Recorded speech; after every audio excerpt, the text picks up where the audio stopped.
Today we're looking at neck knives. So welcome back to Loadout Lounge. My name is Seth Nichols, and today we've got some neck knives to look at. So let's get into it.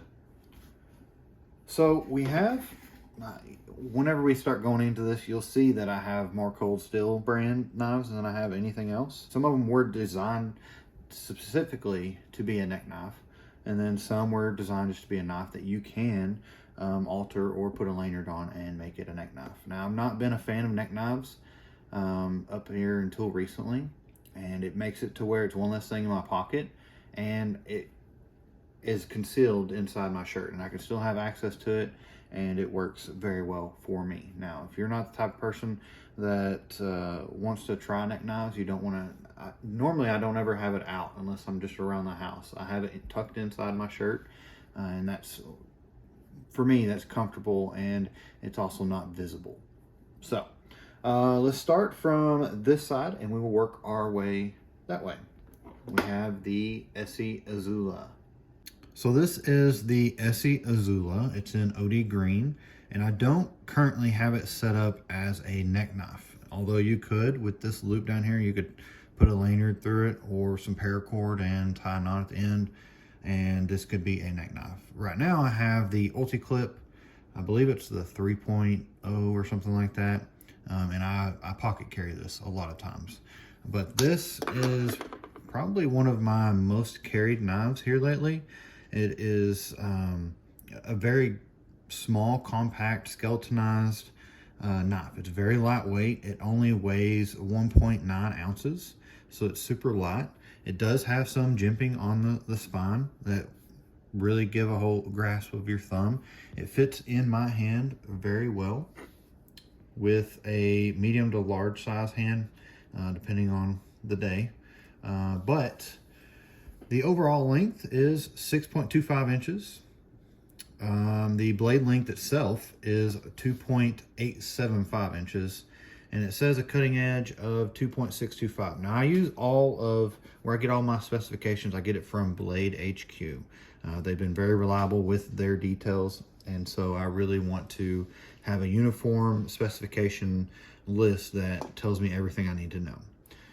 With the grind, it is a flat grind, and it's a drop point. Now, the blade is a 1095, and you can tell with Essie, where they've laser engraved the name and the logo and the serial number and different things, it's starting to rust, which knives are tools. I'm not going to worry about that. If it comes down to it, I can get a wire brush and clean it and put some more oil on it. But like I said, this knife is, I've used it a lot. I've actually taken it overseas. It's done very well for me. I don't really have to worry about it messing up. With Essie knives, if you do break it or you mess it up, they want you to send it to them, and they'll send you a replacement. They have a no questions asked warranty. So you break it. I've seen some pictures of knives that'll break here, and they have it shown on their website, and they market that their knives are tough. I don't know who broke it or how they broke it, but I have done a lot of stuff with this knife that you're not really supposed to do with knives. And it's, like I said, it's a tool. It's worked very well. And yeah. And with this Essie Izula, I found it on Blade HQ for about $72. That's not including shipping. I'm sure you can find it on Amazon. I'm not sure on the price on that, but I'll put some links below for where you can find the Essie Izula. This is the Cold Steel Bird and Game. This is probably between the Essie and this one. I've carried this one probably the most here lately. It's super lightweight. At 1.4 ounces, you don't even hardly know that it's there. It is a cheap knife as far as price. It's $22 on Amazon. You can find it on Blade HQ for about $25. But again, with Amazon, you have the Amazon Prime shipping. With the Bird and Game, it is made out of OS 8A steel. The overall length is 7.25 inches with a blade length of 3.5. It is got a karambit style on the end of it, and it makes it very comfortable in my hand. So I can put my pinky in there, and it's very comfortable. It's got some jimping on the spine. The jimping on the spine is very, I don't want to say smooth. It does give you a purchase on it, a way to grasp it, but it's not as, this might be a good thing for some, but it's not as sharp as some jimping on some other knives. The one thing that I've noticed about the handle, see if I can figure out which side it is, but I don't necessarily know how they have it attached, but it does move a little bit. I don't know if that'll pick up on the camera, but it does wiggle just a little bit on the blade, and you can feel that in your grasp when you're holding it. If you got your thumb on there, you press on it and you can move your thumb off and it'll move around a little bit, but it's not anything really that big of a deal. One thing I do like about the Cold Steel Burden game is the sheath.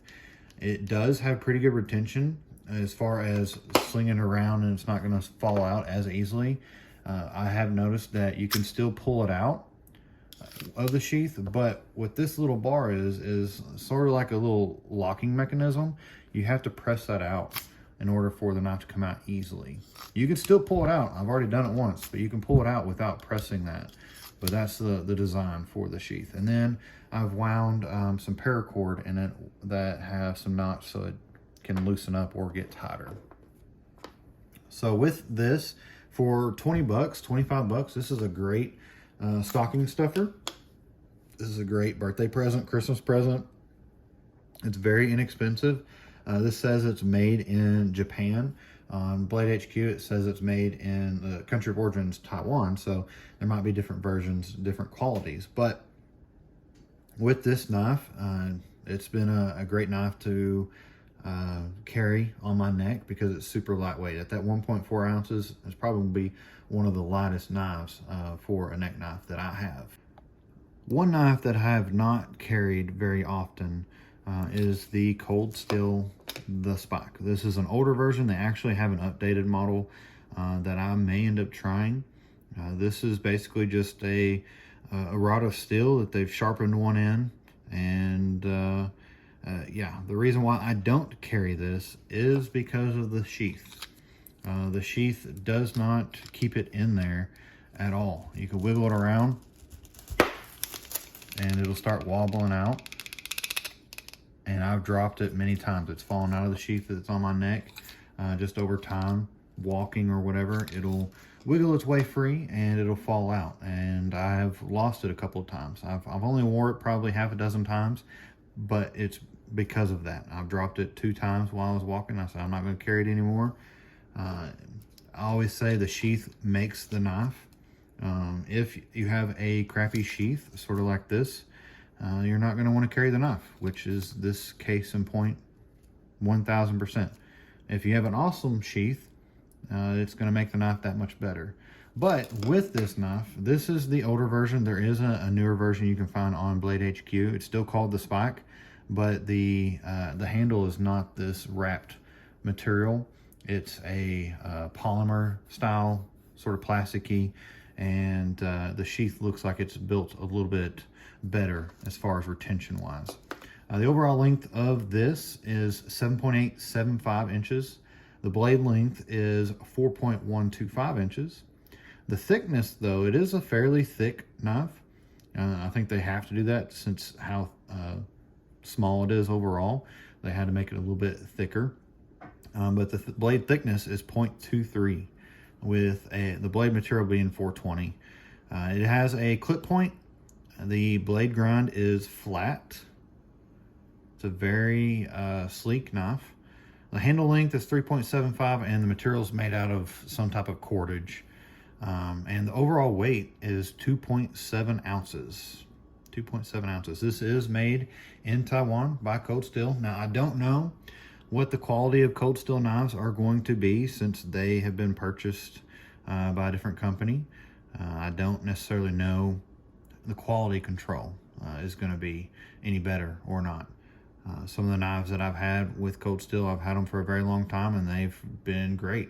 We'll just see how it goes as we move forward. But this is the Cold Steel Spike. Another Cold Steel knife that I have is the Cold Steel Hideout. This knife was probably one of the first of the small knives that I tried as a neck knife. And all three of the cold steels that I've shown or that I have are around the same price. This one is going to be more tactical because it's got a double-sided blade. The Bird and Game is going to be not as tactical just because it's only got one side as the blade, and the back has a spine. So the overall length of the Hideout is 6.5 inches.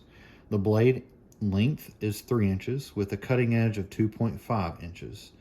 The blade thickness is going to be really thin.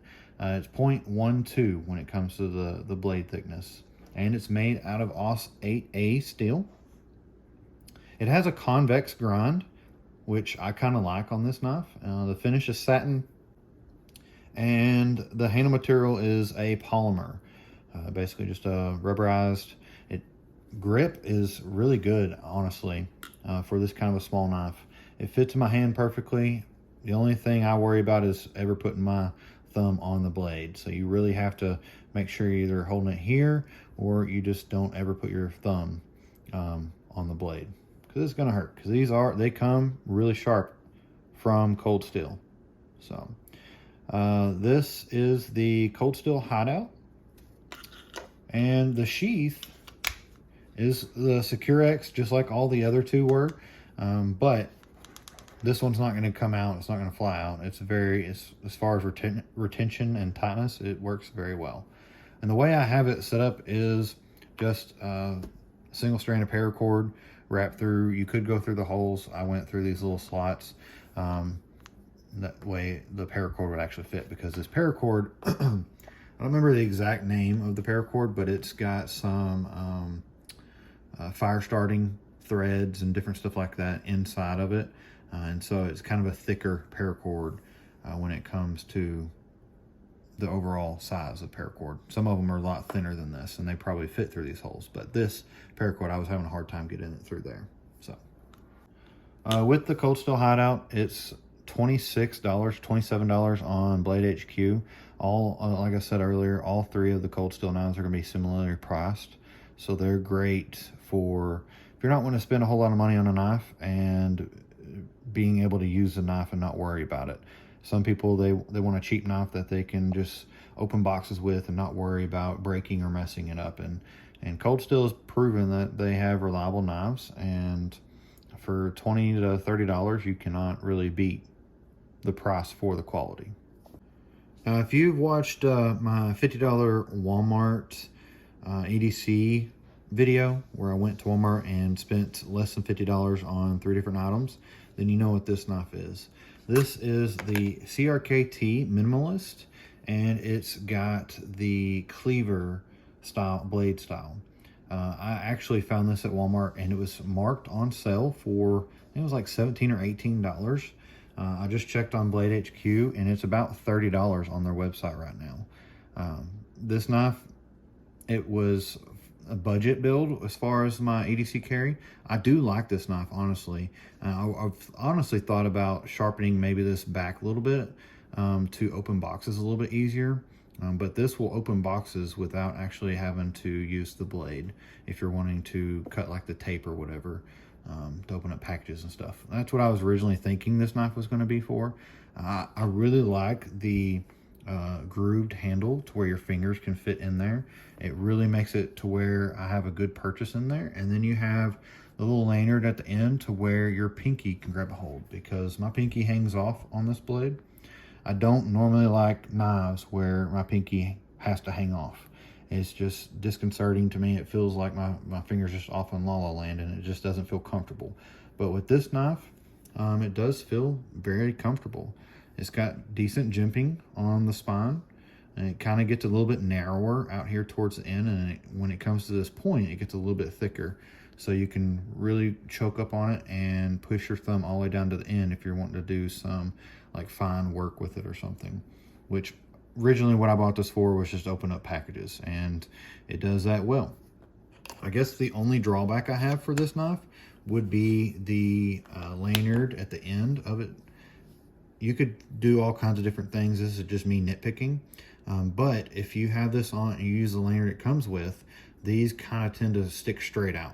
They don't like tuck, they don't lay flat. They stick straight out, and it looks kind of weird on the back of your neck, just poking straight out like that. But that's a little thing. It's not anything major. You can get some paracord and make it your own and adjust it, do something different. But the CRKT Minimalist, the overall length is 5.125 inches with a blade length of 2.125 inches.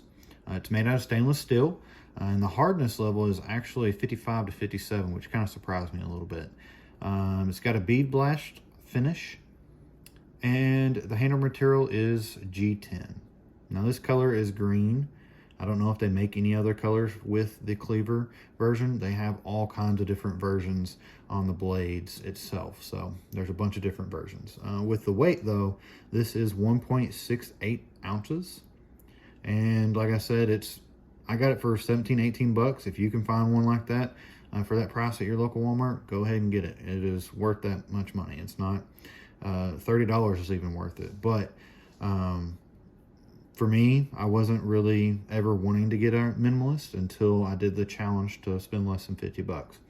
I'm not the type of person that just goes out and buys a lot of different knives. I do research and find one that I think I would like the most, and then I will invest in that. So, you have the CRKT Minimalist with the cleaver. This is the CRKT No Bother. This is another knife by CRKT. This is a really nice knife, honestly. It kind of surprised me at how well I liked it. I have not messed with this knife in a little while. The main reason is because I didn't necessarily like the sheath or the form fit. It fits in the knife fits in it very well, but all of this extra stuff, the way it comes, it has like some nylon straps here to where you can hang it or strap it onto a belt and let it hang. I didn't necessarily like that. I may end up taking a Dremel and cutting this all off and smoothing it out and then hanging that to kind of make it a little bit smaller of a package. I've seen some people will take the handle and wrap it with paracord, but honestly, I like it the way it is. It's a very small blade, and it's got some heft to it. It is a thicker metal. It is thicker overall. So with the overall length, it's 5.29 inches. It's got a blade length of 2.19 inches, and it weighs 2.2 ounces. So not too bad. It's got a black stonewash finish, and the blade steel is 8CR13 MOV. It's a stainless, and it says reverse tanto or reverse tanto, however you want to say it. It looks like this part right here is kind of sharp, so be careful with that. I'm not gonna cut myself on it, but it is sharpened. You can kind of see the little bit of shininess to it compared to the back there.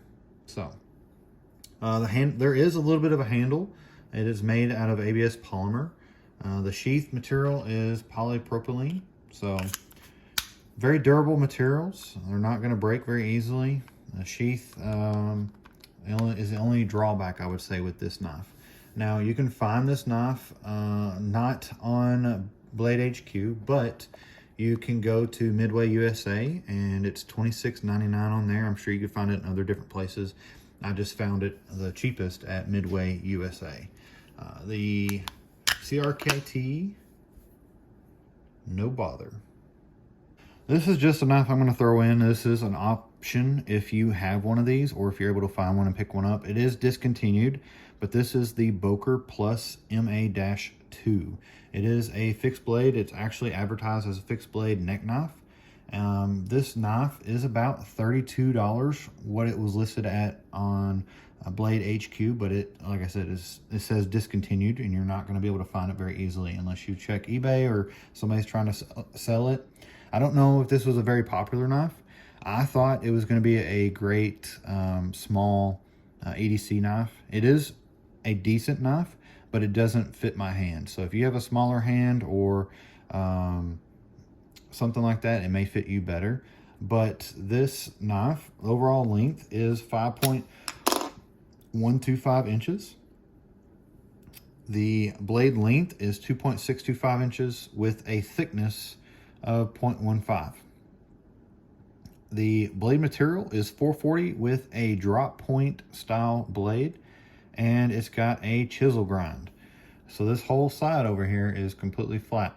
And then you come over here to the other side, and it is sharp. It's pretty sharp. It is 1.54 ounces. The sheath is made out of Kydex. The sheath I really like. It kind of molds to this little slot right here where you push it in, and so it's not going anywhere. You can wiggle it, you can throw it around, and it's not going to fall out. I do like the knife because you can deploy it by just flicking your finger. Some people might think you're flipping on the bird if you deploy it and keep your finger out, but that's how you deploy it. Or you can use your thumb if you're using this. You don't have this on your belt or something, you can use your thumb to press it out. But what this is made for is to be on your belt. I didn't like that. So what you could do is put some paracord through this hole or these little holes up here and carry this as a neck knife as well. But the reason why I don't carry it is because it is a little narrow here in this little slot, and my middle finger doesn't go all the way down without being pressed, and so it's not comfortable for my hand. It kind of hurts my middle finger if I'm trying to use it. Some people say you can choke up on it and have all of your fingers in there, but you could, honestly, but it's still, to me, it's not as comfortable. I have a little bit wider of a middle finger, and so it's just not comfortable in my hand. And again, my pinky's hanging off. You could put a lanyard on the end of it, and that might help with those that carry it or want to hold it like this and have their pinky off. But my wife was actually holding it, and she said it was a little big for her hand. But with me having large size hands, it's not comfortable for me. So this is the Boker Plus MA-2. Like I said, it's discontinued, but if you find it, depending on how much they want, maybe 20, 30 bucks maybe, might not be a bad knife to pick up. With all these knives, I've shown you how they look, how they hang on the neck. Not every one did I show you. I did not go ahead, I didn't do the spike because I didn't, the lanyard that it came with, the chain, it's adjustable. You have to cut it and adjust it, but I have not done that. So it hung basically down to my belly button, and I couldn't get any of these other lanyard pieces to go through it. And I've already talked about how the sheath, it just straight slides right out. So, and there's a newer version. They don't even make this version anymore. You can get the newer version, and it's probably gonna work a little bit better. I may end up trying that. When it comes to the neck knives, the No Bother and the Bird and Game are probably my kind of favorites. I actually just from doing this video, I've hung the No Bother on my neck just to try it. It is a little bit heavier of a blade, but I'm not really worried about it breaking. With the Bird and Game, it's kind of a thin blade, so you could potentially break it. Not that I ever pry with knives or anything like that, but I would much rather use this and not worry about it. I know that the Bird and Game is only like a $20 knife, but still.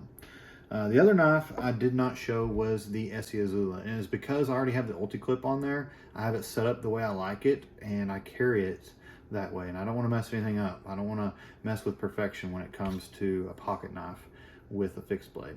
So with the Esee Izula, you could just put a lanyard straight through there and just hang it. So with all of these, the Esee Izula, the No Bother, and the Bird and Game, those are probably my top 3 picks. The Esee Izula is probably the highest of overall, just because it's one of my favorite knives compared to these other neck knives. The No Bother and the Bird and Game, they're right up there. So if you liked any of these, if you have suggestions, I've been looking online. I'm always looking at different knives, neck knives, potential investments or stuff that I want to buy. I look at all this as investments, stuff that maybe I can use for videos, or stuff that I'll carry. Like this right here, the K-bar.